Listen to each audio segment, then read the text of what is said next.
નમસ્કાર વિદ્યાર્થી મિત્રો,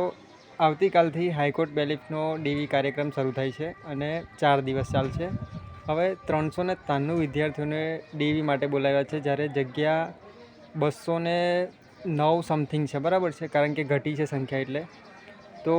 સિમ્પલ વસ્તુ છે કે અડધા વિદ્યાર્થીઓ એમાં ફેલ થશે. તો જે મિત્રો ઓલરેડી કોઈને કોઈ પરીક્ષામાં પાસ છે, અથવા તો તમે ઓલરેડી જોબ કરો છો, અથવા ગ્રુપ બીમાં પાસ થઈ ગયા છો, કે ગ્રુપ એમાં કે બીજી કોઈ પણ એક્ઝામમાં પાસ છો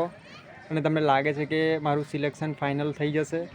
અથવા તો ફાઇનલ સિલેક્શન લિસ્ટ આવી ગયું છે અને હજુ ઓર્ડર નથી આપ્યા, એવા પણ ઘણા મિત્રો છે. તો એવા દરેક મિત્રોને હું રિક્વેસ્ટ કરીશ કે જો તમને જોબની શ્યોરિટી છે તો હાઈકોર્ટ બેલીફમાં તમે ડીવી ના કરતા, કારણ કે ઘણા બધા મિત્રો એવા છે કે તમારાથી ઓછા માર્ક્સ લાવ્યા છે અને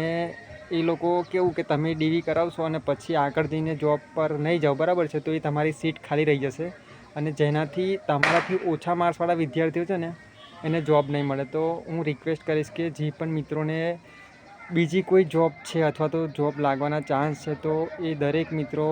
હાઈકોર્ટ બેલીફમાં ડીવી ના કરાવતા, કારણ કે તમે ડીવી નહીં કરાવો તો તમારી સીટ ખાલી પડશે અને જે ઓછા માર્ક્સવાળા વિદ્યાર્થીઓ છે એ તમારી સીટમાં મતલબમાં જોબ મેળવશે, બરાબર છે. તો આટલી જ રિક્વેસ્ટ હું કરીશ અને કાલે જેને પણ ડીવી છે એને ઓલ ધ બેસ્ટ મિત્રો.